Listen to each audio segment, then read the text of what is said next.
past several weeks, we've been talking about several different ways in which God wound up preserving the Jews, where he so instructed them that they had specific promises that they would be blessed, which they were in extraordinary ways, that they would be protected, which they were, that those who came against them would themselves be destroyed, and those who were with them would be encouraged.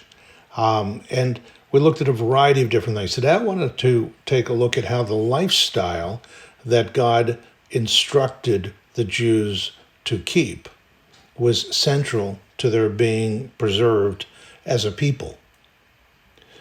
Now, there's a uniqueness to Jewish survival. It was referred to by the Bishop of Bristol, a man named Thomas Newton, back in the 1700s. The preservation of the Jews is really one of the most single and illustrious acts of divine providence. And what but a supernatural power could have preserved them in such a manner as none other nation upon earth hath been preserved? Nor is the providence of God less remarkable in the destruction of their enemies than in their preservation. We see that the great empires, which in their turn subdued and oppressed the people of God, are all come to ruin. And if such hath been the fatal end of the enemies and oppressors of the Jews, let it serve as a warning to all those who at any time or upon any occasion are for raising a clamor and persecution against them. Thomas Newton in the 1700s. Mark Twain looked at the Jews. He traveled to Israel. He was amazed at what he saw. At that point, it was basically a wilderness, and it was Palestine. But he spoke about the Jews, and he wrote about the Jews in an article in Harper's Magazine in 1897. And he said this: if the statistics are right, the Jews constitute but 1/4% of the human race. Properly, the Jew ought hardly to be heard of. But he is heard of, has always been heard of. He is as prominent on the planet as any other people, and his importance is extravagantly out of proportion to the smallness of his bulk. His contributions to the world's list of great names in literature, science, art, music, finance, medicine, and abstruse learning are very out of proportion to the weakness of his numbers. He has made a marvelous fight in this world in all ages, and has done it with his hands tied behind him. He could be vain of himself and be excused for it. The Egyptians, the Babylonians, and the Persians rose, filled the planet with sound and splendor, then faded to dream stuff and passed away. The Greeks and the Romans followed and made a vast noise, and they are gone. Other peoples have sprung up and held their torch high for a time, but it burned out, and they sit in twilight now or have vanished. The Jew saw them all, survived them all, and is now what he always was, exhibiting no decadence, no infirmities of age, no weakening of his parts, no slowing of his energies, no dulling of his alert and aggressive mind. All things are mortal, but the Jew. All other forces pass, but he remains. What is the secret of his immortality? Now, it's important to point out that Mark Twain was an agnostic. There were times where he toyed with Christianity. His wife was a committed Christian, prayed for him, talked with him. But he was a skeptic, as far as we know, his whole life. It's also important to point out that when he wrote in 1897, the thought that there might be a nation of Israel reborn on this planet, speaking its ancient language, and with the incredible power that Israel today possesses, militarily, financially, and otherwise, that thought was so foreign to anyone's thinking. Only a wild-eyed Zionist in 1897 could have imagined such a thing. But Mark Twain wrote this and was quite perceptive in what he wrote. Leo Tolstoy, the Russian novelist, wrote this: what is the Jew? What kind of unique creature is this, whom all the rulers of all the nations of the world have disgraced and crushed and expelled, persecuted, burned, and drowned, and who, despite their anger and fury, continue to live and to flourish? The Jew is the symbol of eternity. The ultimate proof, really, that there is a God. He made promises to the Jews. He has kept those promises. And the Jews have survived when all of these other nations have died have gone off the pages of history, and the peoples have been assimilated into the populations around them. The great Egyptian empire collapsed.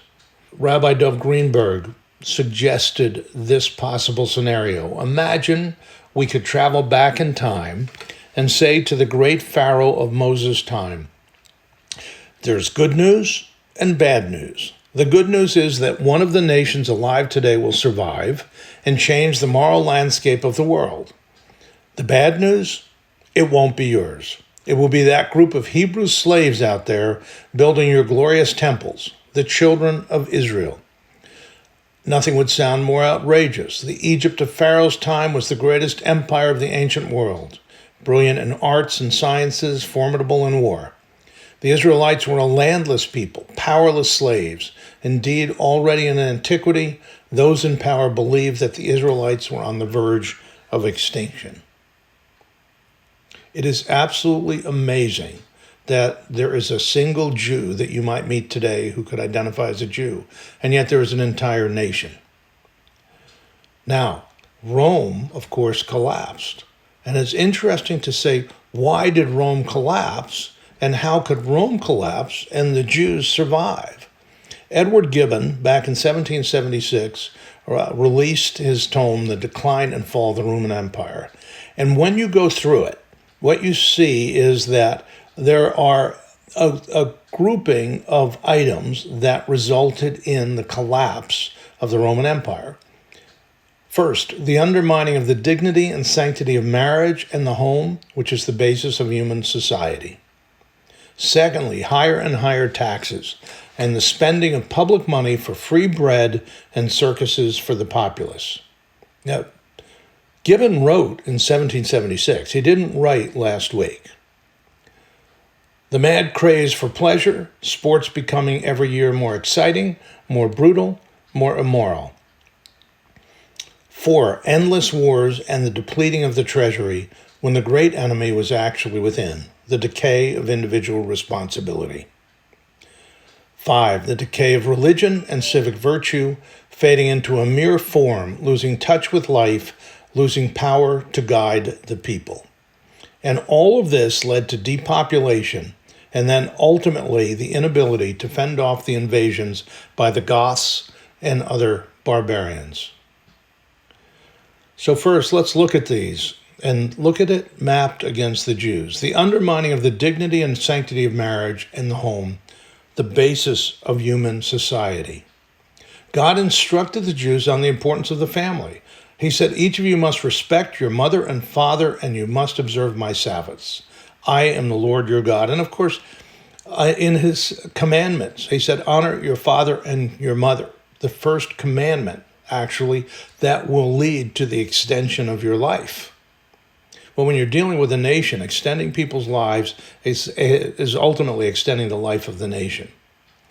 Secondly, higher and higher taxes, the spending of public money for free bread and circuses for the populace. Just entertainment. You know, you look at your phone today, you look at your computer, you look at your television, just check out how many channels there are on DirecTV, how many there are on Spectrum. Then you begin looking at all the different applications for all these different channels, some big, some small, that are not on Spectrum or on DirecTV or any of the other services, Sling, whomever, Dish. And you get to the point many times, and perhaps you've been there, where you have 1,000 things you could be looking at, probably many more. And you look and you say, well, there's nothing on. I mean, it's a vast wasteland. That's how it was described years ago. God didn't overtax. He fixed taxation as a percentage of earnings. It's kind of interesting. He did not use a progressive tax system. There was one tithe of 10% for the poor. There was a second tithe of 10% for the Levites, for the priests. And you recall from our previous discussions that the priests also provided medical guidance. that if you were sick in some way, if you had a rash, if you had a discharge, if you were sick in various different ways, you went to the priest. The priest would examine you. Based on that examination, he would determine whether or not you should be quarantined. And if you were quarantined, he would be the one who would determine when you could be received back into the community. So what we wind up seeing is that the Levites provided so much more than just serving at an altar and offering a sacrifice. You also had the Levitical cities. The prison system was run by the priests. Every Levitical city was a city of refuge. And if someone had committed a murder or even some other crimes, they would flee to the city of refuge, where the elders there in that city, the Levites there, would adjudicate the charges against that person. And then every third year there was a tithe for a festival for the village. So they threw a big party, basically. In fact, what we'll see is that God is a big party giver. The other so-called gods were asking for the sacrifice of babies. They were asking for any number of different bizarre things. God just had these festivals and sacrifices of animals in the temple, because there was also this tithe of animals and tithes from the harvest and other blessings that were given back to God. So if someone had a wonderful harvest, well, 10% of that was going back to God. If somebody had a firstborn animal, that animal would go to God, so that the amount that was taxed, if you will, was commensurate with the amount that was blessed. But that happened for everybody. It was not an exception.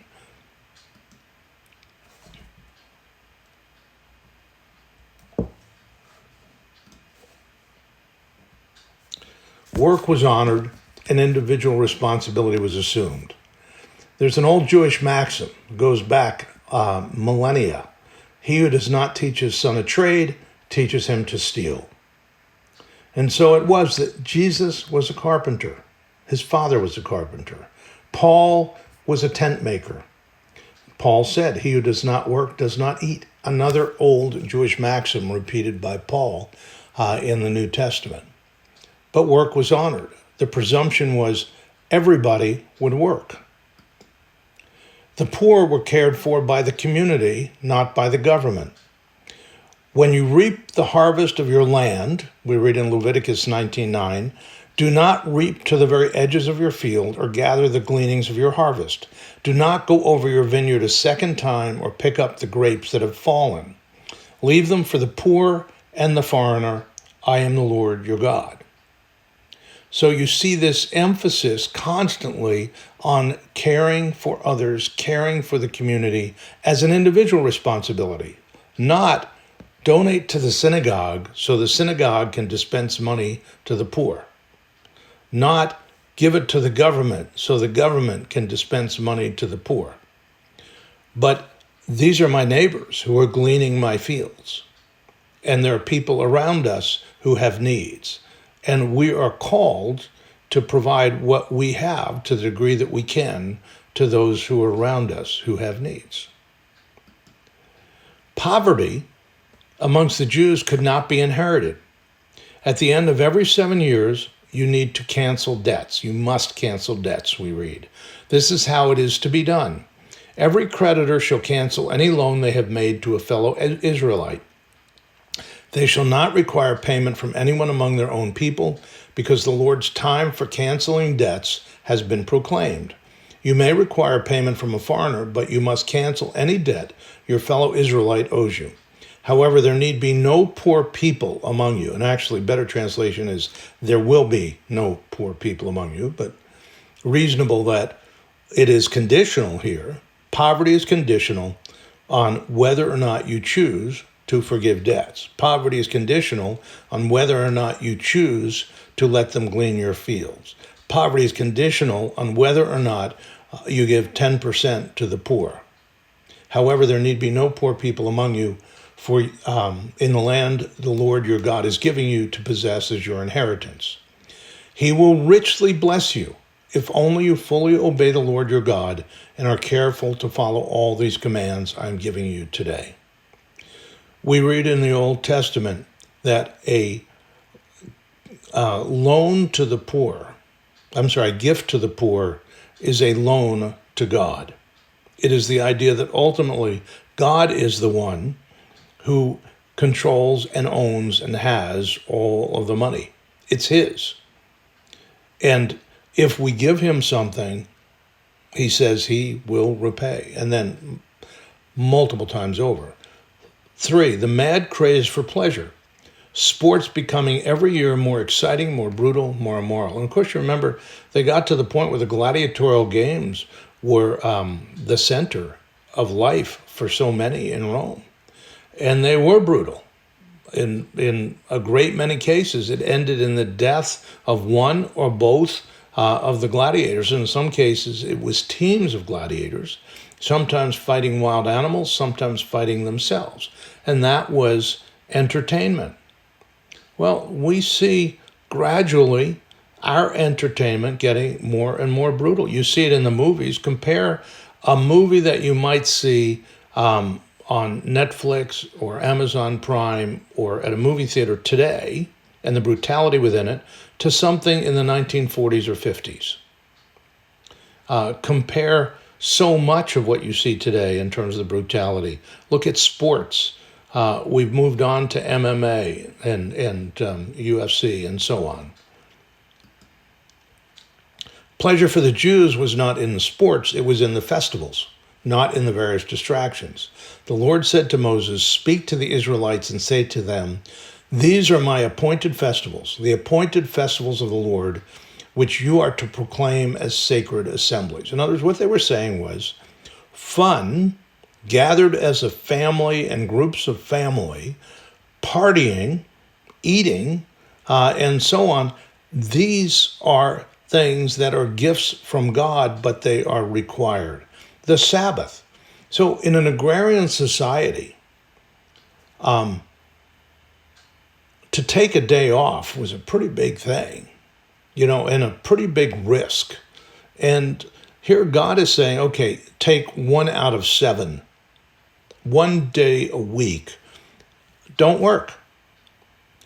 Now, it's not just 1 day a week, because many of these other festivals have additional Sabbaths within them. And then you have the Passover. Now, we look at the Passover through a Christian lens, and we see the relationship with Jesus. For somebody going up to Jerusalem 2,000 years ago, celebrating the Passover, this was like going to Disney World. This was an incredible thing. Or just celebrating the Passover was something you looked forward to. The family gathers together. You know what it's like with Christmas and how Christmas can be such an incredible joy for your family. Well, so were these festivals. But they just didn't have Christmas and Thanksgiving and Easter. There are multiple festivals, and some going on for weeks at a time. The Feast of Unleavened Bread, another one, the Festival of Weeks, the Festival of Trumpets, the Day of Atonement. And in these festivals, you do have, for example, in Day of Atonement, you have fasting. And there are various other fasts that occur amongst the Jews. Now, fasting is interesting from a health standpoint. It tends to put the body after a few hours into autophagy, which is essentially the garbage collection within the body of all the detritus that builds up. Just the rest. How many diseases are caused by stress? Well, if you're resting and you're instructed to rest, and that's your job, you're going to rest, it tends to reduce stress. If you have a God that you trust for everything, that reduces stress. And then, of course, the Festival of Tabernacles. So God was this great party giver, is this great party giver. All of these feasts and festivals, the other gods and goddesses placed incredible demands on their people that punished them and punished people and even killed people within the community. Not so with the God of the Jews, not so with the God of the universe. And then endless wars and the depleting of the treasury, when the great enemy was within, the decay of individual responsibility. Well, the Jews after 70 AD couldn't even fight any wars, and actually the Maccabees were probably the last time you had something that seemed like a Jewish war in antiquity, where they rebelled against Antiochus Epiphanes and his occupation. And so this really wasn't as much of a risk for them for the last 2,000 years. And the wars that they've had to fight in recent times, in the past generation or so, really have been just to defend themselves and protect them in the land. And what we've seen is that miraculous things have happened, and we looked at that in a previous week, so that the Jews have indeed been protected. And individual responsibility, you visit Israel and you see individual responsibility. And then the fifth, the decay of religion and civic virtue, fading into a mere form, losing touch with life, losing power to guide the people. Civic virtue, burning of flags, any number of other things, kneeling down during the national anthem, so many different things, even just what we talked about before. Basic things are being viewed as hate crimes. Notice the sign on the church to the left. Moved to the museum, 1978. You travel throughout Europe and you see church after church after church after church that has museum hours, and then they may have some worship hours, not necessarily. And all of this leads to depopulation. The inability for the Romans to fend off invasions by the Goths and other barbarians. That map is a map of all of those who came against the Roman Empire. The different colors being different groups, the Vandals, the Visigoths, the Goths, the Huns, and so on. Well, for the Jews, Jewish religion was the center of their lives, and it was focused around the synagogue, the family, the festivals, the way that they dressed, and strict rules of behavior. So in the midst of all of these societies, they were citizens, if you will, of the Jews or of Judaism. Now, they didn't practice full Judaism, which would have required the temple and sacrifice. But they saw themselves here, even the unbelieving Jews, as in some way related to the Jews of antiquity. And of course, a great many saw themselves in relationship to God. And they practiced the traditions and they maintained this separateness from these other cultures around them that were rising and falling. But their religion identified them as unique. And they chose to follow God's first command, multiply and fill the earth. That is his first command. That is before the first commandment and the 10 commandments, before anything else.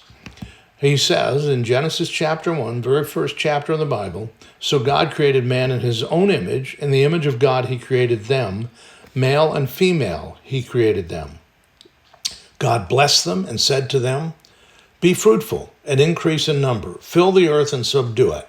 Rule over the fish in the sea and the birds in the sky and over every living creature that moves on the ground. So the goal ultimately was to fill the earth. Fill the earth and subdue it. The charge for dominion over the entire earth. But included in it is have a lot of kids. Have a lot of kids. Today, there's a very different message that we see. A message that has to do with climate change. Oh boy, population is growing too fast. We're not going to be able to feed all of these people. If you went to somebody 50 years ago and said that we would have 7, 8, soon 10 billion people on this planet, they would say, impossible. Everybody would be starving to death. Malthus made it clear this was going to be a real problem. Not so. Nations die, not from overpopulation, but from depopulation. Rome collapsed from depopulation.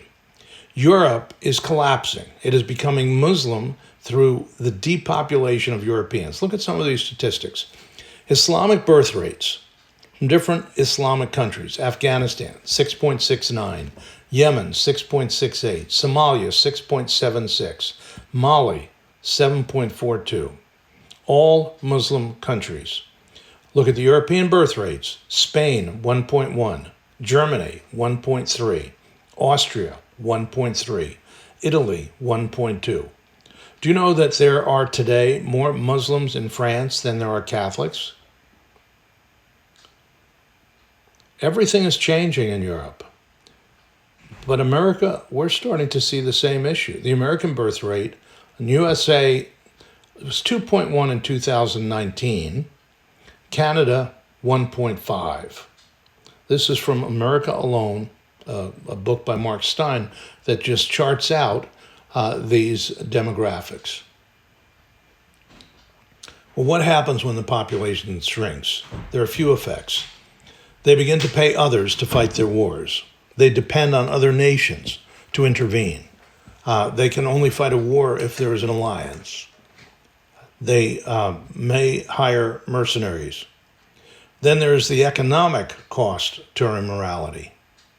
They can't care for their elderly and they're infirmed. Consider Social Security. In 1938, there were 36 workers for each retiree. 2019, 1.6 workers for each retiree.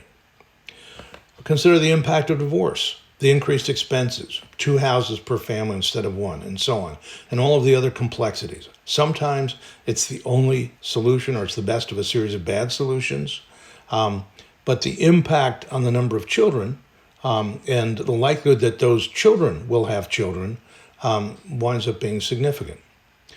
A key impact is children then do not care to the same degree for their parents. Now, the United States is facing a demographic collapse.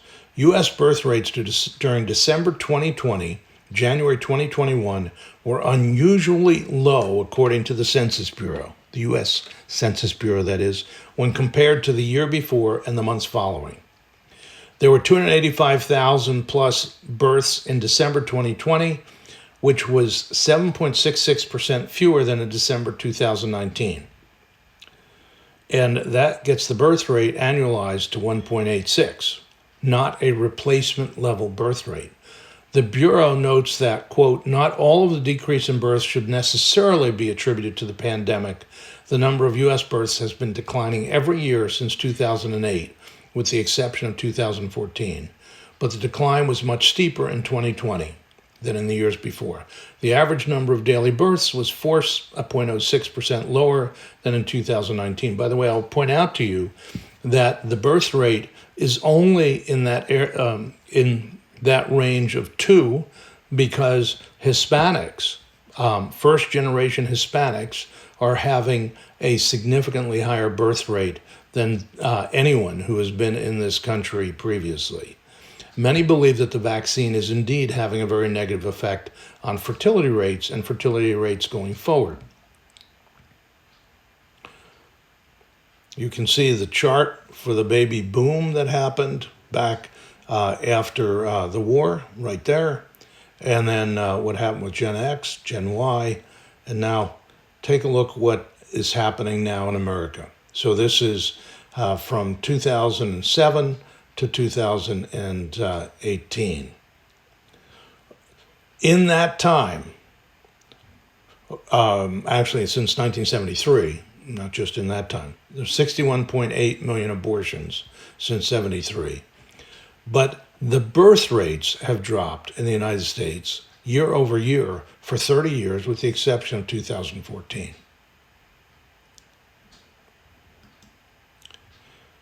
God forbade the Jews to kill infants. The Lord said to Moses, say to the Israelites, any Israelite or any foreigner residing in Israel who sacrifices any of his children to Moloch is to be put to death. Now, that's an image of Moloch there, a picture of Moloch. Then they're placing a baby on his outstretched hands. What they would do is they would heat the statue till the hands were almost molten. It was at that point that it was the responsibility of the parents to place the baby, their firstborn, on the outstretched hands. And it's hard to even imagine. Today, with abortion, we don't see what happens to that little baby who's in his mother's womb. I think it was Bernard Nathanson, a former abortionist, who said, if wombs had windows, there would be no abortions.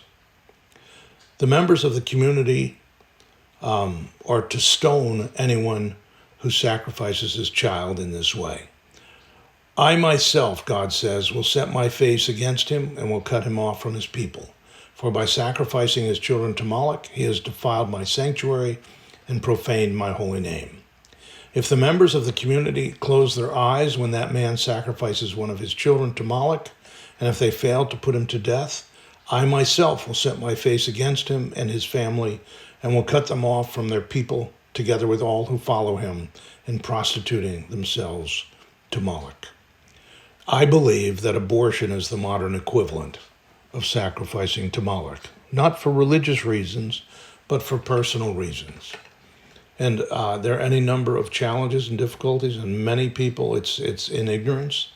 And all sins are under the blood of Jesus, and there is a pathway back through forgiveness. God forgives, and it is important that that be the message of the church. But we need to recognize that America is on a pathway that has been exactly the same path trod by other nations, maybe for different reasons and in different ways. But we are moving to the point where we can't replenish our own people.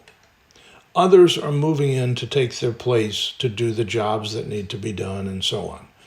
This is not a new story. It's happened many times. But the Jews have been able to avoid this. The Jews have survived and maintained their personality as a nation even when they were not a nation. And so, how do we reverse the decline?